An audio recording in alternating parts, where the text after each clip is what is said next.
মানে থাকে না যে ভাইরাল হওয়ার ইচ্ছা আর কি, এমনিও ভাইরাল। ওই জামাইয়ের বুড়া জামাই বিয়ে করে পয়সা টয়সা কামাইয়া ব্যবসা কইরা মাসাল্লাহ যথেষ্ট এস্টাবলিশ ছিলেন, এমনকি অনলাইনে ভালোই পয়সা টয়সা কামাচ্ছিলেন।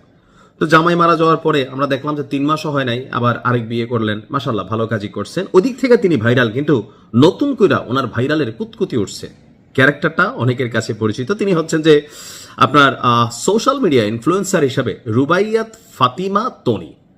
তনিরে চিনেন না এমন কেউ নাই, মানে কি করে না করে এই ধরনের ক্যারেক্টার কিছু আছে, এদের কারণে সোশ্যাল মিডিয়া প্ল্যাটফর্ম ব্যবহার করাটা অনেকটা নোংরামের দিকে চলে গেছে। মানে মুখে যা আসে কথাবার্তা তাই বলে, লাজ লজ্জা আমার কাছে মনে হয় যে অনেকটাই আছে নিশ্চয়ই, তাই না?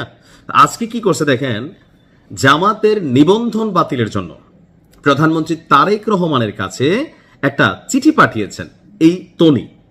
আজকে সচেতন নাগরিক সমাজ নামক একটা সংগঠনের পক্ষ থেকে এই নারী উদ্যোক্তা এবং ইনফ্লুয়েন্সার রুবাইয়াত ফাতিমা তনি তিনি জামাত ইসলামের নিবন্ধন বাতিলের দাবি জানিয়ে প্রধানমন্ত্রীর কাছে চিঠি পাঠিয়েছেন। এক সংবাদ সম্মেলনে তিনি চিঠিটি পাঠ করেন। তো কি লিখছেন?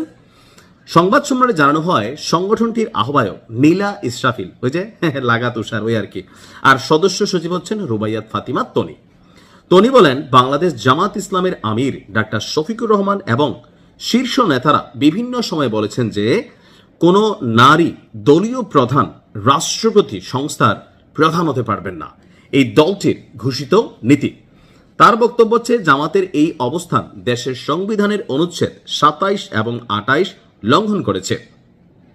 আইন অনুযায়ী কোনো রাজনৈতিক দল যদি লিঙ্গ সমতার বিরুদ্ধে অবস্থান নেয় তবে তার নিবন্ধন বাতিলযোগ্য। তো এই সচেতন নাগরিক সমাজের পক্ষ থেকে তনির দাবি হচ্ছে যে নারীর সম্মান তোমরা রাখছো ভাবিয়ে কয় এক গোসার সিতিয়া হত। তো যাই হোক, তিনি বলছেন যে নারীর সম্মান এবং সাংবিধানিক অধিকার কোনো রাজনৈতিক আপোষের বিষয় হতে পারে না। তারা দাবি করেছেন জামাতের নিবন্ধন বাতিল, ডাক্তার শফিকুর রহমানের বিরুদ্ধে প্রচলিত আইনে ব্যবস্থা গ্রহণ এবং নারীর প্রতি বিদ্বেষমূলক বক্তব্যের বিরুদ্ধে রাষ্ট্রকে কঠোর আইনগত পদক্ষেপ নিতে হবে। থাকে না যে তেলবাজি। জামাত আমিরের এই বক্তব্য কবে দেখেন, আমি কোনো দলের পক্ষে আমার অবস্থান নেই না। আমার কাছে মনে হয় যে রাষ্ট্রকে যারা উত্তপ্ত করতে চায়, অহেতুক কোনো বিতর্কে জড়াইতে চায়, মানে একটা রাজনৈতিক ফায়দা অ্যাডভান্টেজ নিতে চায়, দলকে তৈলবাজি করতে চায়, জনাব তারেক রহমানকে এখন তেল মারার চেষ্টা এই নারীর তনির। জামাত আমিরের এই বক্তব্যটা বেসিক্যালি নির্বাচনের আগে একটা আন্তর্জাতিক গণমাধ্যমকে দেওয়া সাক্ষাৎকারে তখন তিনি বলছিলেন যে মানে সাংবাদিকের প্রশ্ন ছিল যে জামাতের প্রধান হিসাবে কোনো নারী কি কোনো ভূমিকায় আসবে বা দলটির প্রধান।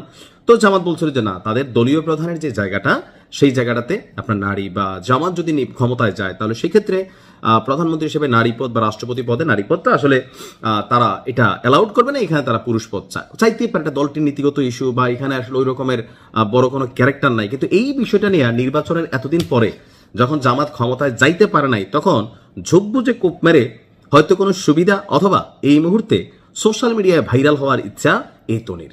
নিজে কিন্তু বিয়ে করছেন, ওই যে লন্ডন থাকে না জানি কই থাকে এক জামাই, সেখানে কিন্তু দিন টিন কাটান। এই দেশে দেখেন কি ঝাঁপাইয়া পড়তেছেন, মানে জামাতের নেতা কর্মীরা যাতে তারা গালাগালি করে আবার বট বাহিনীর বিরুদ্ধে সে ব্যবস্থা চাচ্ছে।